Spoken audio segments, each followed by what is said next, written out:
Hello बच्चा बाड़ी, कैसे हो आप? Welcome to my YouTube channel online PCB tutorial. Actually आज हम लोग जेनेटिक्स यानी कि principle of inheritance and variation class 12th का ये टॉपिक है जो कि बहुत इंपॉर्टेंट है। आज हम लोग करने वाले हैं और आज हम लोग जेनेटिक्स का तीसरा लेक्चर पढ़ने वाले हैं जिसमें हम लोग आज मेंडलिज्म के बारे में जानेंगे। देखो, मेंडलिज्म एक बहुत ही इंपॉर्टेंट टॉपिक है, ओके, जिसमें आप मेंडल साहब के बारे में जानते हो। मेंडल साहब ने किस चीज पे एक्सपेरिमेंट किया था उसके बारे में जानते हो। मेंडल साहब का एक्सपेरिमेंट फेल क्यों हो गया था उसके बारे में जानते हैं। और फिर मेंडल साहब का एक्सपेरिमेंट फिर से दोबारा रीडिस्कवर कब हुआ उसके बारे में जानते हैं। ओके, मतलब ऑल अबाउट द मेंडलिज्म के बारे में, मेंडल के बारे में, मेंडल ने किस चीज पर अपना एक्सपेरिमेंट किया था, वो सब चीज के बारे में हम लोग इस लेक्चर में आज जानेंगे। तो ये लेक्चर थोड़ा सा इंपॉर्टेंट है क्योंकि अगर आप बोर्ड का बात करते हो तो बोर्ड में यहाँ से पूछा जाता है क्वेश्चन कि मेंडल का एक्सपेरिमेंट फेल क्यों हुआ था। ओके, फेल होने का रीजन क्या था, उनका एक्सपेरिमेंट पास होने का रीजन क्या था।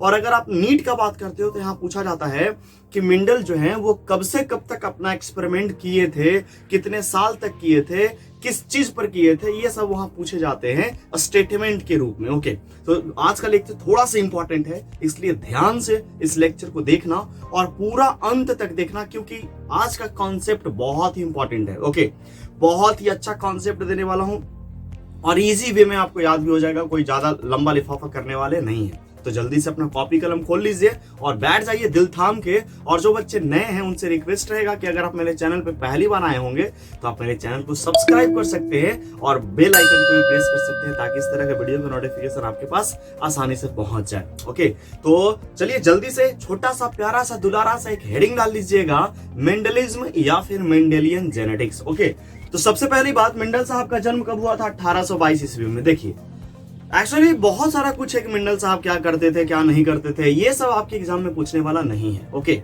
तो वो सब जान के भी कोई फायदा नहीं क्योंकि आपको यार एग्जाम कंप्लीट करना है, उनका जिमनी नहीं पढ़ना है।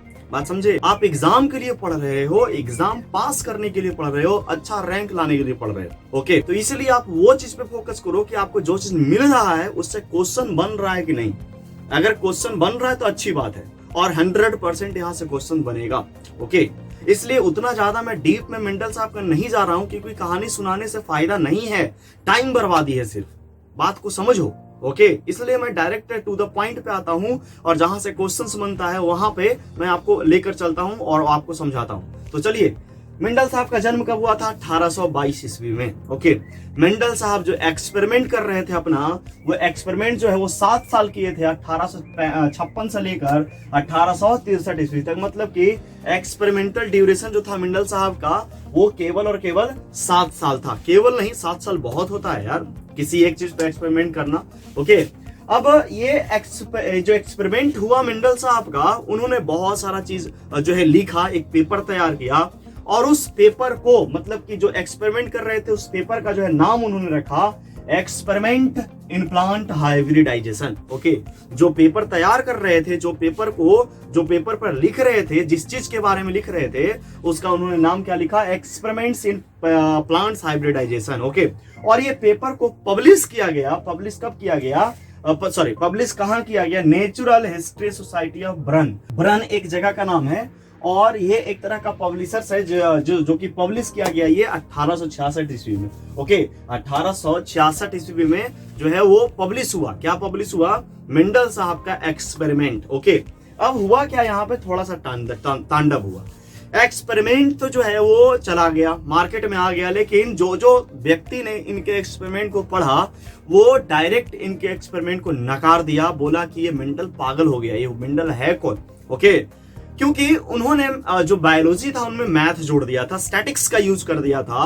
और जो इनका पेपर पढ़ता था डायरेक्ट बोलता था कि बायोलॉजी में मैथ कहां से आ गया भाई, इसने स्टैटिक्स का कैसे यूज कर दिया, इसलिए इसके पेपर को हटाओ, पहला ही साइड कर दिया। मतलब इनका एक्सपेरिमेंट जो है वो बहुत लोगों के पास पहुंचा लेकिन किसी ने इनके एक्सपेरिमेंट को सीरियसली नहीं लिया और अल्टीमेटली मेंडल साहब जो है वो धीरे धीरे टाइम बीतता गया और एक ऐसा समय आ गया 1884 जब उनकी मृत्यु हो गई। मतलब दिन बीतते गए और मेंडल साहब के एक्सपेरिमेंट पे धूल बैठता रहा, कोई पूछने वाला नहीं था, कोई समझने वाला नहीं था और मेंडल साहब जो है वो लंबे समय के निकल लिए और उनका स्वर्गवास हो गया, यानी कि डेथ हो गया 1884 ईस्वी में। लेकिन होने को कौन रोकता है? जो होना रहता है वो होता ही है, कोई नहीं रोक सकता, परमात्मा भी नहीं रोक सकते उसे। जो होना है वो होकर ही रहेगा।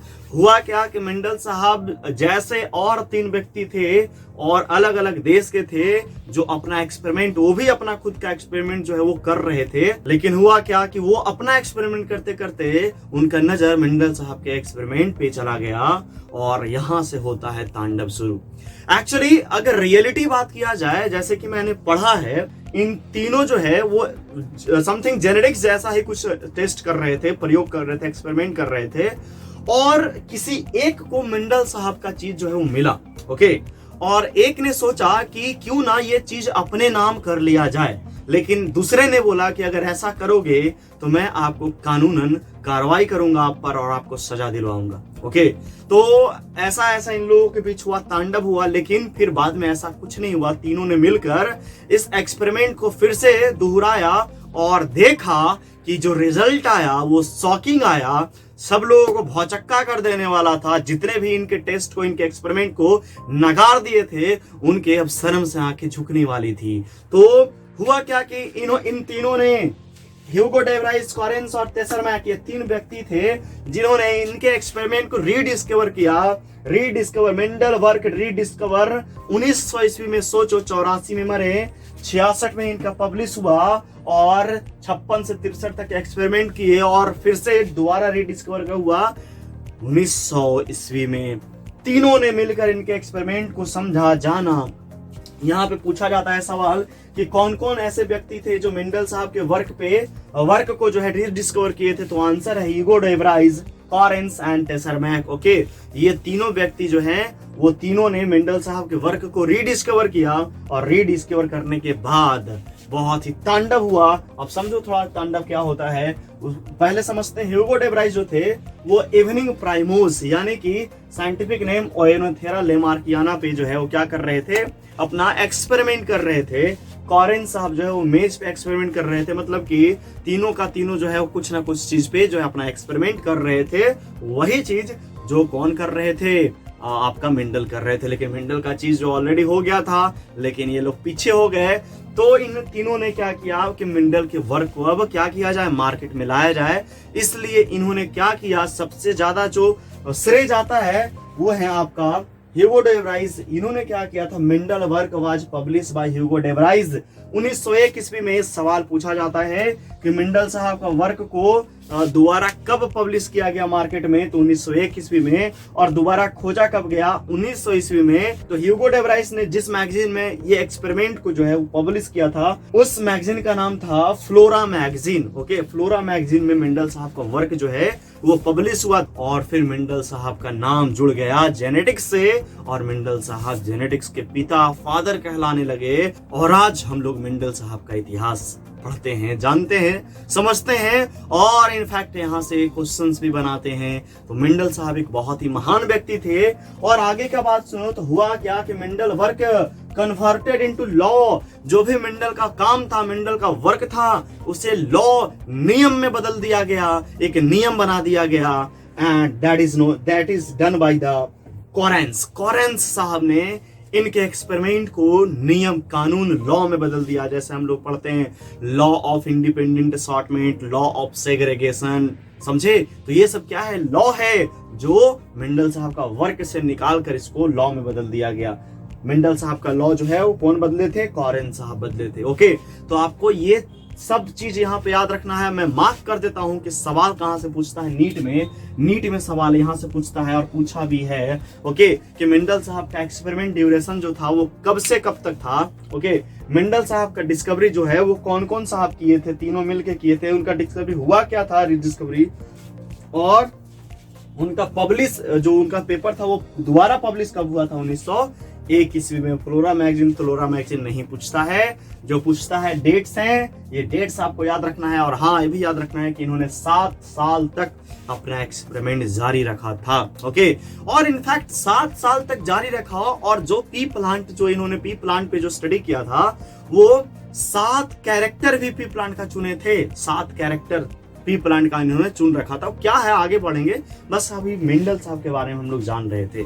अब सवाल है कि मेंडल साहब का एक्सपेरिमेंट जो है वो फेल क्यों हुआ, फेल होने का रीजन क्या था, और दूसरा रीजन कि मेंडल साहब के एक्सपेरिमेंट को फिर से सक्सेस होने का रीजन क्या था। तो reason of success and failure of the Mendel's experiment हम लोग अब जानेंगे, लेकिन उससे पहले आपको ये सब चीज लिखना पड़ेगा। मैं फिर से बोल देता हूं, ये इंफॉर्मेशन मैं जो यहाँ पे लिख रहा हूं, लिखवा रहा हूं आपको, ये एकदम सटीक है, टू द पॉइंट है, and examination point of view के व्यू से बहुत ही ज्यादा इंपॉर्टेंट है। इसलिए पॉइंट टू पॉइंट याद करना होगा आपको। मैं कुछ लंबा लिफाफा फालतू नहीं पढ़ा रहा आपको कि वहां से सवाल नहीं आए। आपको जो पढ़ा रहा हूं सवाल इनफैक्ट 100% सवाल आएगा, और आता है, हमेशा आया है, इसलिए ध्यान रखिएगा। डेट्स यहाँ पे बहुत ज्यादा इंपॉर्टेंट है, सारे के सारे डेट्स आपको याद रखना होगा। जल्दी से कॉपी में इसे छापिए, उसके बाद आगे बढ़ते हैं अपन। तो चलिए अब जानते हैं मेंडल साहब के एक्सपेरिमेंट का सक्सेस होने का और फेल होने का रीजन, जो कि बहुत ही इंटरेस्टिंग है। ओके, एक्चुअली होता क्या है थोड़ा समझो। मेंडल साहब बहुत ही होनहार, बहुत ही काबिल व्यक्ति। इन्होंने एक्सपेरिमेंट किया 7 साल, 1856 से 1863 तक। अपना इन्होंने पेपर बनाया plants on in hybridization. Okay, लेकिन इनका पेपर पब्लिश हुआ कब, 1866 ईस्वी में। उसके बाद इनका पेपर का कोई अता पता नहीं है, कहां गया इनका पेपर। ओके, और इनफैक्ट 1884 ईस्वी में ये डेथ भी कर गया। मतलब डेथ करते करते इनका एक्सपेरिमेंट का कोई अता पता नहीं था। इसके पीछे का रीजन है मेंडल साहब का एक्सपेरिमेंट का फेल हो जाना, इनके वर्क का छुपा हुआ होना। क्योंकि वर्क अगर मार्केट में आता, छुपा नहीं रहता, तो लोग पढ़ते तो लोग जानते तो इनका एक्सपेरिमेंट बाहर आता तो इतना दिन नहीं लगता तो हम लोग जेनेटिक्स और पहले समझ जाते, जान लेते, जो कि बाद में 1900 ईस्वी में 3 साइंटिस्टों ने फिर से रिडिस्कवर किया। ओके, अब इस चीज को समझते हैं कि आखिर मेंडल साहब का एक्सपेरिमेंट इतना दिन तक छुपा हुआ क्यों रहा। लेकिन आपको पता है, छुपा हुआ तो था, लेकिन बाद में बहुत ही मजा आया। और समझते हैं इनका रीजन क्या था। सबसे पहला reason, use of maths and statics in biology. Mendel साहब ने मैथ्स का यूज कर दिया बायोलॉजी में, सबसे बड़ा तांडव, और स्टैटिक्स का यूज कर दिया बायोलॉजी में, ये दूसरा तांडव। और जिनके पास इनका एक्सपेरिमेंट गया, जिस व्यक्ति के पास इनका एक्सपेरिमेंट गया, वो देखते ही इनके पेपरों का, भैया इसको साइड करो, ये बायोलॉजी में मैथ कौन घुसड़ रहा है, मंडलवा पगला गया है बेचारा। ओके, तो इनका एक्सपेरिमेंट को कोई हाथ ही नहीं लगाया, और लगाया भी तो डायरेक्ट साइड कर दिया। इनका पहला पेपर देखते ही, 2 पेपर था इनका, 2 पेपर पब्लिश हुआ था। ओके, पहला मतलब देखते ही इनका पेपर को साइड कर दिया गया, क्योंकि मैथ्स और स्टडी का यूज कर दिया गया था। मेंडल साहब का एक्सपेरिमेंट धीरे धीरे मतलब छुपता गया। फिर दूसरा रीजन क्या हुआ, कम्युनिकेशन वाज नॉट प्रॉपर। उस टाइम 1800 ईस्वी में, 19वीं सदी, ओके, उस टाइम कम्युनिकेशन उतना अच्छा नहीं था। आजकल हम लोग फेसबुक, व्हाट्सएप, इंस्टाग्राम पे हाय हेलो खूब उड़ाते हैं, नहीं खूब मजे करते हैं, एकदम वीडियो कॉलिंग। लेकिन उस टाइम नहीं था मेरे भाई, ना फेसबुक था, ना इंस्टाग्राम था, ना यूट्यूब था, कुछ नहीं था, ना जीमेल था, कुछ नहीं था। तो मेंडल साहब कहाँ जाते, ना ट्रेन था कि किसी को फोन करके बता सकते थे कि देखो भाई हमने ऐसा किया है। तो मेंडल साहब क्या, उस टाइम जो है कोई कम्युनिकेशन ही नहीं था। इनका पेपर बहुत लोगों के पास, अच्छे लोगों के पास नहीं जा पाया, और मेंडल साहब का एक्सपेरिमेंट का अच्छे लोगों के पास नहीं जाने के कारण ये मेंडल का वर्क जो है वो छुपा हुआ रहा, बहुत लोगों के पास नहीं पहुंच पाया, because communication was not proper on in those days.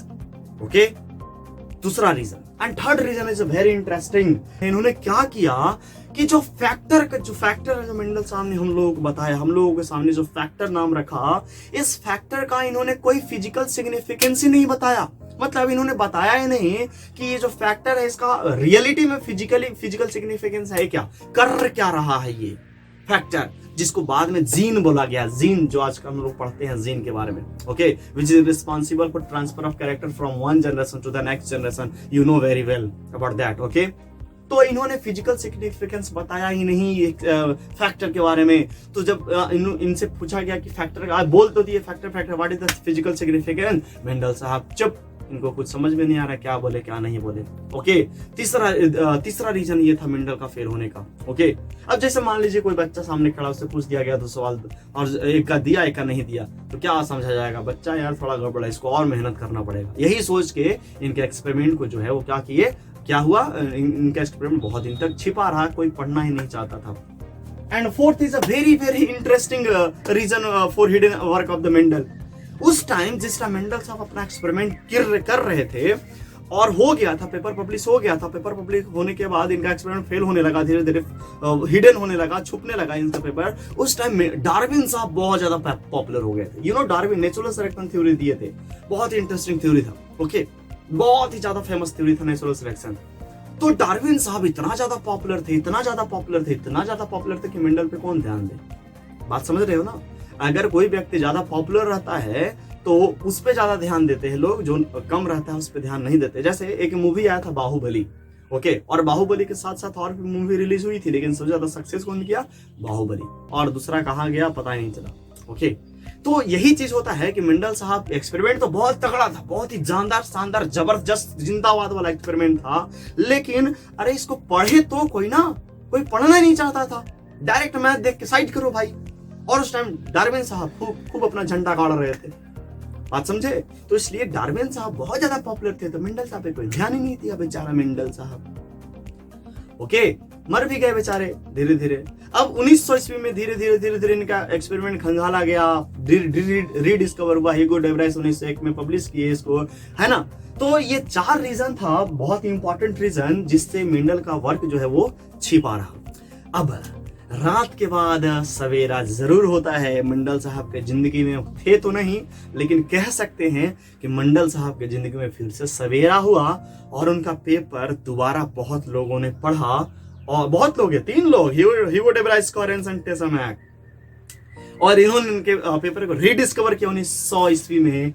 और उनका सक्सेस होने का सबसे पहला रीजन था उनके फेल होने का पहला रीजन। यस, उनके सक्सेस होने का पहला रीजन था उनके फेल होने का पहला रीजन। उनके फेल होने का पहला रीजन क्या था? Use of maths and statics in biology. और उनके सक्सेस होने का भी रीजन यूज किया हुआ मैथ्स एंड स्टैटिक्स ही था, क्योंकि उन्होंने अगर मैथ यूज नहीं करा होता तो इनका एक्सपेरिमेंट सही में मायने में फेल हो जाता। जो इन्होंने एक्सपेरिमेंट किया, जो मैथ का यूज किया ना, इन्होंने जबरदस्त तरीका से मैथ का यूज किया और तहलका मचा दिया दुनिया में। उसी टाइम से मेंडल को फादर ऑफ जेनेटिक्स कहा जाने लगा, जो हम लोग आज पढ़ते हैं, जानते हैं, सुनते हैं, देखते हैं। ओके, मेंडल साहब एक महान, बहुत ही होनहार व्यक्ति। ओके, आज हम लोग उन्हें फादर ऑफ जेनेटिक्स के नाम से जानते हैं। तो मेंडल साहब का सक्सेस होने का रीजन क्या था? उन्होंने मैथ्स और स्टैटिक्स का यूज किया। और दूसरा रीजन, उन्होंने जो एक्सपेरिमेंट किया, जिस चीज पर एक्सपेरिमेंट किया, वो नाम था पी प्लांट, पाइसम सटाइवम। आप जानते हो कि नहीं जानते, कोई बात नहीं, तुरंत पढ़ने वाले हैं आगे। उन्होंने जिस चीज पर एक्सपेरिमेंट किया और जो एक्सपेरिमेंट किया, तो उन्होंने एक चीज का बहुत ही ज्यादा ध्यान रखा था, वो था कि उनको एक्सपेरिमेंट रियलिटी में करना क्या है। ओके, उन्होंने इस चीज का बहुत ज्यादा ध्यान रखा, क्योंकि मेंडल साहब के साथ साथ और कुछ लोग थे जो एक्सपेरिमेंट कर रहे थे लेकिन फेल हो गए, बाबूजी का ठुल्लू हो गया उनके साथ। पास कौन कर गए? मेंडल साहब। तो रीजन क्या था मेंडल साहब का? कि उन्होंने केवल और केवल एक या दो ही कैरेक्टर को चूज किया, लक्षण को चूज किया, और उसका भरपूर रूप से जो है वो एक्सपेरिमेंट किया उस चीज पे। कोई क्या होता है कि बहुत सारा चीज एक ही साथ करने लगता है और किसी चीज में सक्सेस नहीं होता है, लेकिन कोई होता है जो एक ही चीज पर अड़ा रहता है कि हमको ये करना है तो करना है, और वो सक्सेस हो जाता है। इसलिए कभी भी 2 नाव पे पैर नहीं रखना चाहिए, और जितना चादर उतना ही पैर फैलाना चाहिए, ये ध्यान रखना मेरे बच्चे। हाँ जी, तो क्या हुआ, मेंडल साहब ने एक्सपेरिमेंट जो किया था वो केवल और केवल 1 या 2 कैरेक्टर को चुन के किया था, लेकिन 2 और व्यक्ति थे जिनका नाम था जॉन गॉस एंड नाइट और कोलेरियूटर। एक्चुअली जॉन गॉस और नाइट ने पी प्लांट पे भी स्टडी किया था और कोलेरियूटर ने टोबैको प्लांट पे स्टडी किया था, लेकिन इन्होंने क्या किया? Study of more than 2 character, 2 से ज्यादा कैरेक्टर इन्होंने चूज कर लिया एक्सपेरिमेंट करने के लिए, और छितरा गए, क्योंकि बहुत सारा चीजों का चुन लेने के बाद जो है ना एक्सपेरिमेंट सक्सेस नहीं हुआ, उनका फेल हो गए और मेंडल साहब पास हो गए। और मेंडल साहब का पास होने का रीजन था स्टडी ऑफ 1 और 2 कैरेक्टर एट अ टाइम। एक समय में 1 या 2 कैरेक्टर का ही उन्होंने चयन किया और उस पर पूरा का पूरा फोकस किया, एक्सपेरिमेंट किया, 7 साल एक्सपेरिमेंट किया, और 7 साल एक्सपेरिमेंट का नतीजा आज हम लोग जेनेटिक्स आसानी से पढ़ पा रहे हैं, बहुत इजी वे में पढ़ पा रहे हैं। That's amazing. तो बात समझ में आया। तो 2 नंबर का सवाल यहाँ से बेहतरीन तरीके से पूछा जाता है, reason of success Mendel experiments and the reason of failure of the Mendel experiments. बहुत इंपॉर्टेंट है, आप इसे कॉपी में लिखना। वीडियो अगर अच्छा लग रहा हो तो लाइक जरूर कीजिएगा, कमेंट करके जरूर बताइएगा कि वीडियो कैसा लगा। अब आगे जानते हैं कि आखिर मेंडल साहब ने किस चीज पर एक्सपेरिमेंट किया था और क्यों किया था। सवाल क्या है थोड़ा समझो। एक्चुअली मेंडल साहब ने पी प्लांट चूज किया था, पी प्लांट मटर का पौधा। दूसरा सवाल क्या है कि मटर का पौधा ही क्यों चुना, सरसों भी तो था। बात समझ रहे हो ना।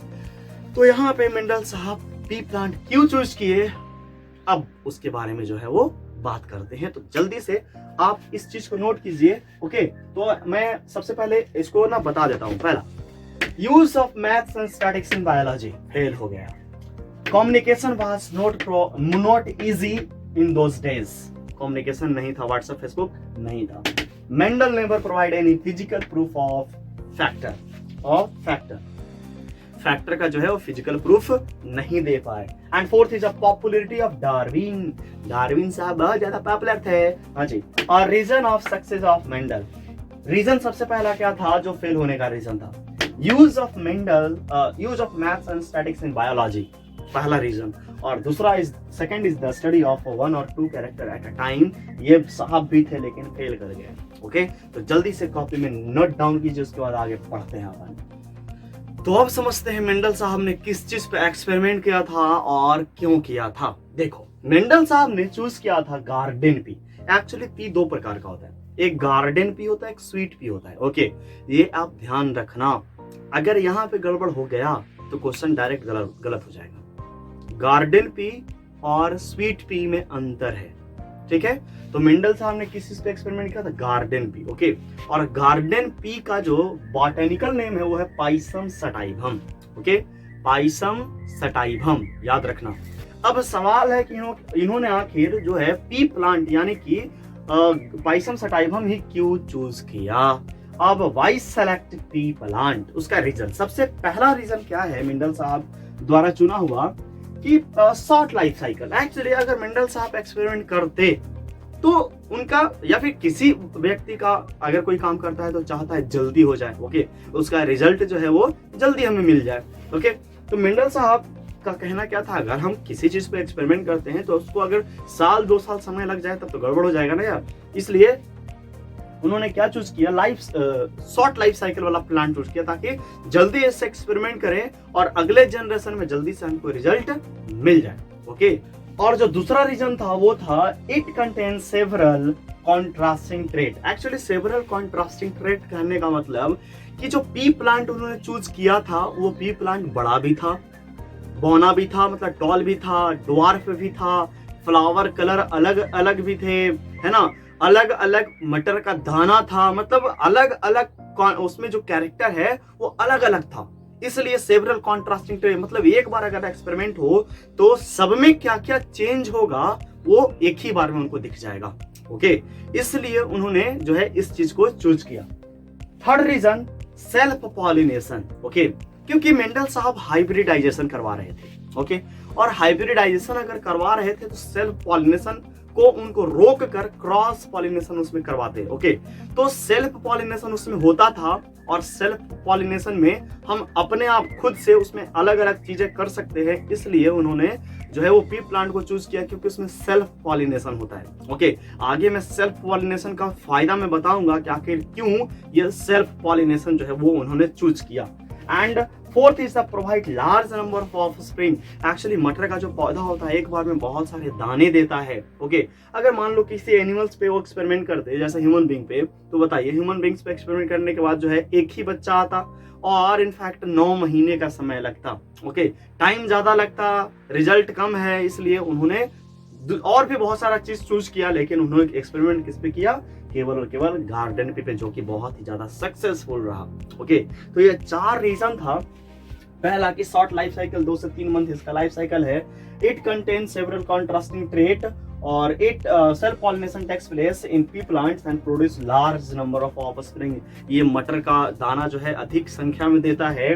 ओके, सेल्फ पॉलिनेशन मतलब कि स्वपरागन होता है, इसमें बहुत अलग अलग इसमें लक्षण पाए जाते हैं और पी प्लांट का लाइफ साइकिल बहुत ही कम है, कम समय में अच्छा रिजल्ट मिल जाएगा, इसलिए इन्होंने पी प्लांट को चूज किया। ओके, अब सवाल है कि आखिर कौन कौन से कैरेक्टर को मेंडल साहब ने जो है वो देखा कि आखिर ये इसको करेंगे तो क्या होगा क्या नहीं होगा। ओके, तो उसके बारे में जो है हम लोग थोड़ा समझ लेते हैं चीजों को, उसके बाद जो है स्टार्ट होगा आपका बेहतरीन टॉपिक जिसका नाम है monohybrid and dihybrid cross.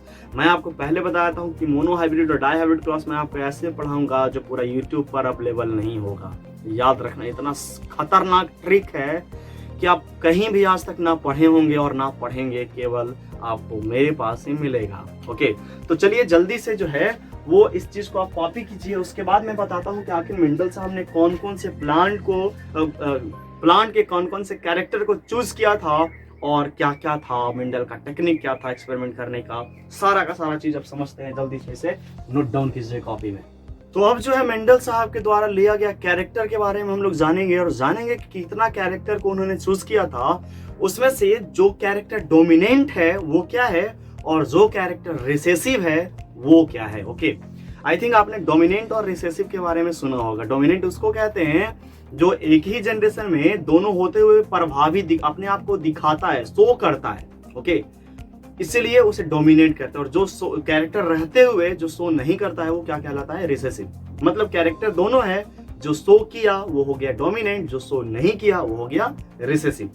तो सबसे पहली बात कि जो कैरेक्टर जो चूज किया गया था मेंडल साहब के द्वारा वो 7 कैरेक्टर था, टोटल 7 कैरेक्टर था और 14 क्रोमोसोम था। याद रखना कितना क्रोमोसोम, 14 क्रोमोसोम था, 7 कैरेक्टर था। अब पहली बात कि कैरेक्टर इधर है आपका, कौन कौन से कैरेक्टर को चूज किया था, ये डोमिनेंट वाला है और ये रिसेसिव है, और ये कौन से क्रोमोसोम पर कौन सा कैरेक्टर जो है वो प्रेजेंट है, उस चीज के बारे में। ये आपको मैक्सिमम नहीं मिलता है, लेकिन मैं आपको यहाँ पे बता रहा हूँ जो कि इंपॉर्टेंट है। ओके, आपको कोई भी किसी भी प्रकार का लेक्चर में आपको नहीं बताया जाएगा ये कि कौन कौन से क्रोमोसोम पे था क्या था सो, लेकिन यहाँ पे आपको मिलेगा। तो सबसे पहला सीड शेप, सीड कलर मतलब सीड का कैसा शेप है। ओके, सीड का कलर कैसा है, पॉड, पॉड मतलब जो छिलका होता है ना मटर का, छिलका जिसको बोलते हो, कवरिंग, मटर का कवरिंग हरा वाला, हाँ जी। पॉड कलर कैसा था, पॉड का शेप कैसा था, कवरिंग का शेप कैसा था, मटर का फ्लावर का कलर क्या था। ओके, फ्लावर का पोजीशन, किस स्थान पे फ्लावर पाया जा रहा था उसके हिसाब से। And last is the plant का हाइट क्या था, डोमिनेंट था मतलब सॉरी या टॉल था या ड्वार्फ था। ये 7 कैरेक्टर हैं आपको जो जानना है, और ये टोटल के टोटल कैरेक्टर का जो क्रोमोसोम है वो कहाँ कहाँ पे था, किस किस क्रोमोसोम पे प्रेजेंट था। ओके, तो थोड़ा ध्यान से समझो। पहला, अगर मैं सीड शेप का बात करता हूँ तो सीड शेप में डोमिनेंट को राउंड लिया गया था, राउंड शेप लिया गया था, और रिसेसिव को रिंकल्ड, रिंकल्ड मतलब झुर्रीदार। ओके, झुर्रीदार समझते हो ना, झुर्री लगा हुआ। तो रिंकल रिसेसिव कैरेक्टर है किसका, सीड शेप का। तो सीड शेप में डोमिनेंट कैरेक्टर कौन है, मतलब प्रभावी, मतलब अच्छा गुण वाला कौन है, राउंड है। और ये रिसेसिव जो है वो सब प्रभावी है, मतलब कि ये कैरेक्टर है लेकिन दिखेगा नहीं। और ये जो है वो 7 नंबर क्रोमोसोम पे आपको दिखने वाला है, उपस्थित है। अब उसके बाद होता है seed colour. Seed colour, yellow is a dominant and green is a recessive. ये आपको रट्टा मार लेना है, याद रख लेना है। पॉड शेप, जो मटर का जो कवरिंग होता है। ओके, इनफ्लैटेड, इनफ्लैटेड मतलब होता है बहुत अच्छा वाला, अच्छा गुण वाला। ओके, एकदम शेप वाला, मस्त शेप वाला। और कॉन्स्ट्रिक्टिव मतलब झुर्रीदार, उसमें भी दो है ना, अच्छा नहीं है, मतलब कि खराब वाला, या फिर समझ लो कि झुर्रीदार टाइप का जो पॉड है उसको बोलते हैं कॉन्स्ट्रिक्टेड, सिकुड़ा हुआ। ओके, सिकुड़ गया है। ओके ओके, और ये जो है पॉड से वो 4th नंबर क्रोमोसोम पे उपस्थित था, और सीड कलर का क्रोमोसोम जो है वो 1 है। ओके, और आइए पॉड कलर पे, तो पॉड कलर ग्रीन जो है वो डोमिनेंट है, पॉड ग्रीन है। और सीड कलर देखो, सीड कलर, सीड मतलब दाना, दाना जो है वो येलो डोमिनेंट है, और जो मटर का जो कवरिंग है, छिलकुइया जो है वो ग्रीन डोमिनेंट है। ओके, और येलो जो है वो रिसेसिव है, ये भी याद रखना है। यहाँ पे ग्रीन रिसेसिव था, यहाँ पे येलो रिसेसिव है, उल्टा पलटा हो गया है। ओके, इस चीज से आपको याद रहेगा आई थिंक। उसके बाद फ्लावर कलर, फ्लावर कलर आपको डोमिनेंट में वायलेट लेना है। ओके, वायलेट, वायलेट का होता है, क्या होता है, वायलेट का वैगनी होता है क्या, आई थिंक वैगनी होता है। तो ऐसे भी आप देखोगे मटर का जो है ना फ्लावर वैगनी कलर का होता है। ओके, और आपका जो रिसेसिव है वो व्हाइट है। ओके, तो ये ध्यान रखना, और ये क्रोमोसोम नंबर 1 पे होता है उपस्थित। उसके बाद फ्लावर पोजीशन का बात करते हैं, तो फ्लावर पोजीशन एक्सियल, एक्सियल मतलब समझो, मान लो कोई प्लांट है, ये प्लांट है, तो प्लांट के टिप पर जो फ्लावर होता है वो आगे प्लांट बढ़ता नहीं है, ये बात याद रखना। लेकिन प्लांट के साइड में जो फ्लावर आता है वो प्लांट ऊपर बढ़ता है। प्लांट के अगर टॉप मोस्ट पर फ्लावर आ गया तो प्लांट आगे ग्रो करने वाला नहीं है। तो यहाँ पे एक्सियल मतलब साइड में जो फ्लावर है उसको एक्सियल बोलते हैं, और जो एकदम टॉप मोस्ट पर जो फ्लावर आ गया है उसको हम लोग टर्मिनल बोलते हैं। ओके, तो यहाँ पे फ्लावर पोजीशन में एक्सियल को ऊपर बढ़ने वाला को डोमिनेंट लिया गया है और नहीं बढ़ने वाला को रिसेसिव लिया गया है, और ये 4th नंबर क्रोमोसोम पर उपस्थित है।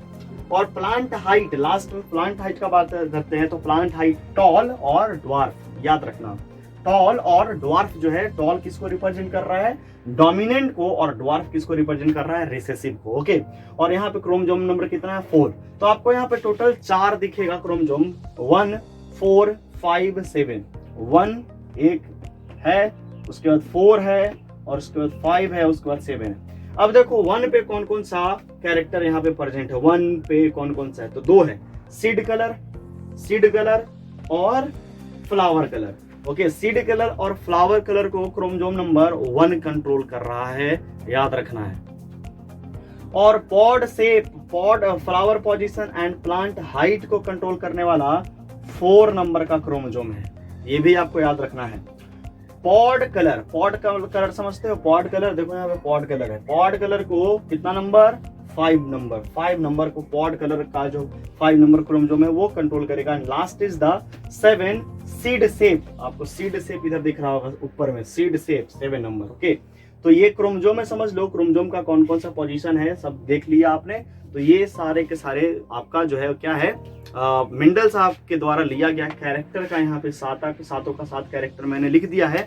ये बहुत ही जरूरी है, क्योंकि होगा क्या कि कभी कभी आपको जो है ना इधर ब्लैंक दे देगा और बोलेगा इसको भरो फिल करो। ओके, तो थोड़ा सा इंपॉर्टेंट है, बहुत इंपॉर्टेंट है, क्योंकि इसी पे पूरा का पूरा आपका जेनेटिक वेस्ट है, तो इसलिए आपको लिखना बहुत जरूरी है। देखो नोट्स अच्छा से बनाइएगा, क्योंकि मैं बहुत ही अच्छा सा लिखवा के आपको जो है ना चीजें बता रहा हूँ।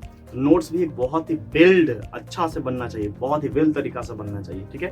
तो जल्दी से इसे लिख लीजिए, उसके बाद मैं आगे बढ़ता हूँ और बताऊंगा कि आखिर मेंडल ने इन चीजों का किया क्या था, आखिर क्या टेक्निक था जो मेंडल साहब ने एक्सपेरिमेंट को किया था, उनका टेक्निक क्या था एक्सपेरिमेंट करने का। और वो टेक्निक पूछा जाता है, और अगर नहीं भी पूछा जाता है ना तो टेक्निक का पूरा चैप्टर में यूज है, क्योंकि अगर आप मेंडल साहब के टेक्निक को समझ नहीं पाओगे ना तो आपको मोनोहाइब्रिड और डाईहाइब्रिड समझ में आने वाला नहीं है, या फिर उसके जैसा और भी जो भी हाइब्रिड क्रॉस हैं वो समझ में आपको नहीं आएगा। डाईहाइब्रिड क्रॉस, मोनोहाइब्रिड क्रॉस के जैसा बहुत सारे ऐसे क्रॉस हैं जो आपको समझ में आने वाला नहीं है, इसलिए मेंडल टेक्निक्स को जानना बहुत ज्यादा जरूरी है। ओके, तो जल्दी से इसे लिखिए, उसके बाद मैं आगे बढ़ता हूँ। तो चलिए हम मेंडल टेक्निक को समझते हैं, जो कि बहुत ज्यादा इंपॉर्टेंट है। एक्चुअली मेंडल साहब ने क्या किया था, इनका मेंडल टेक्निक कहता क्या है कि सबसे पहले जो भी एक्सपेरिमेंट करना है उसमें आपको प्योर पेरेंट्स का सिलेक्शन करना होगा। ओके, प्योर पेरेंट्स कहने का मतलब अगर कोई भी प्लांट्स का एक्सपेरिमेंट करना है तो अगर आप टॉल चूज करते हो, टॉल प्लांट, तो कंप्लीटली पूर्ण रूप से बिना कोई भी त्रुटियां के वो टॉल होना चाहिए। टॉल मतलब प्योर टॉल। ओके, और अगर कोई भी ड्वार्फ है तो वो पूर्ण रूप से ड्वार्फ होना चाहिए। ओके, तो 2 प्लांट का सिलेक्शन करना है, प्योर पेरेंट्स का सिलेक्शन करना है जो कि पूर्ण रूप से क्या है, प्योर है। ओके, तो सबसे पहला टेक्निक है selection of pure parents. Okay, मतलब एक पूरा का पूरा प्योर टॉल प्लांट्स मेल ले लो और एक पूरा का पूरा ड्वार्फ प्लांट्स फीमेल ले लो। ओके, अब दूसरा सवाल क्या बनता है कि hybridization between pure parents. Okay, अब ये दोनों पेरेंट्स को क्या करो, आप मिला दो, मिक्स करवा दो। ओके, मतलब कि हाइब्रिडाइज करने का मतलब दोनों में रिप्रोडक्शन करवाओ, सिंपल सी बात है। Okay, and third is the selfing. अब सेल्फिंग क्या है कि जैसे रिप्रोडक्शन हुआ तो रिप्रोडक्शन के बाद जो भी ऑफ स्प्रिंग आएगा, जो भी बच्चे आएंगे, ओके, तो उन बच्चों के बीच फिर से क्या कर दो, क्रॉस करवा दो। ओके, अब यही चीज को समझना है, थोड़ा समझिए।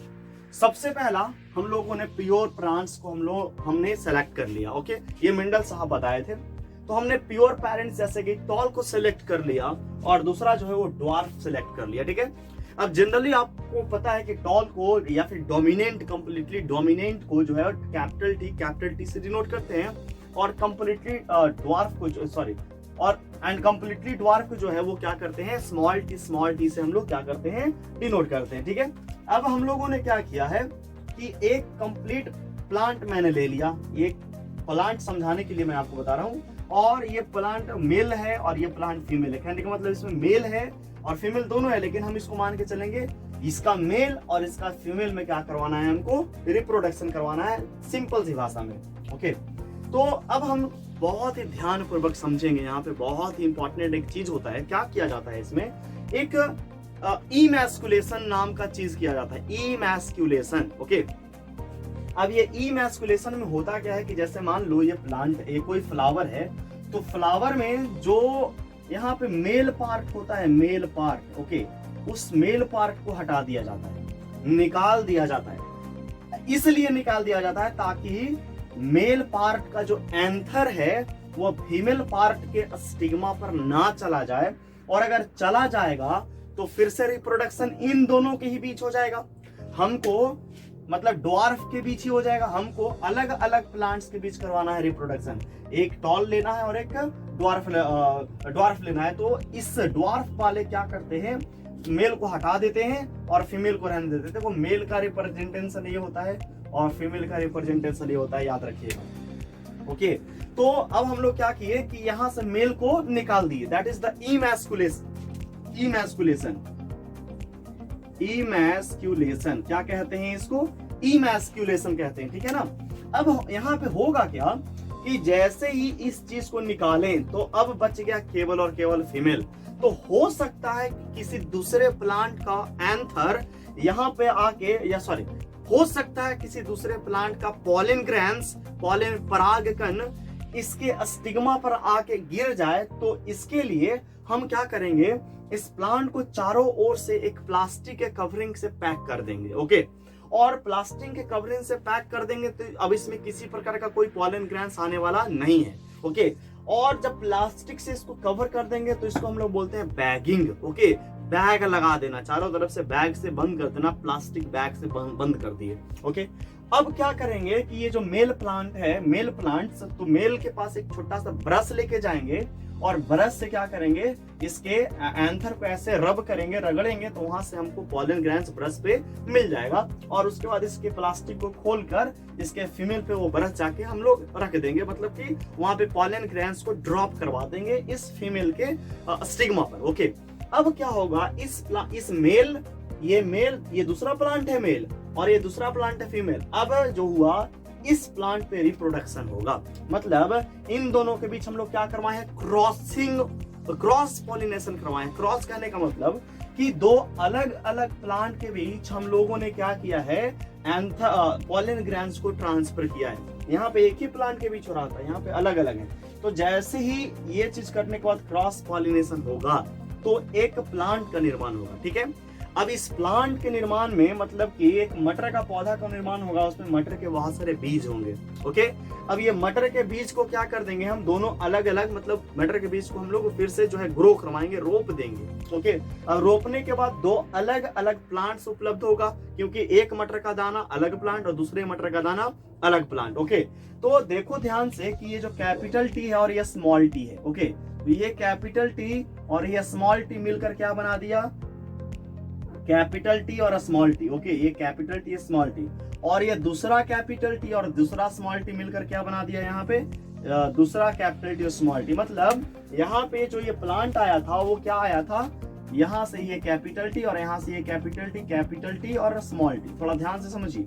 ओके, अब ये कैपिटल टी और स्मॉल टी जो है यहाँ पे जो आया, तो ये दोनों के बीच हम लोग क्या करवाएंगे, अब सेल्फिंग।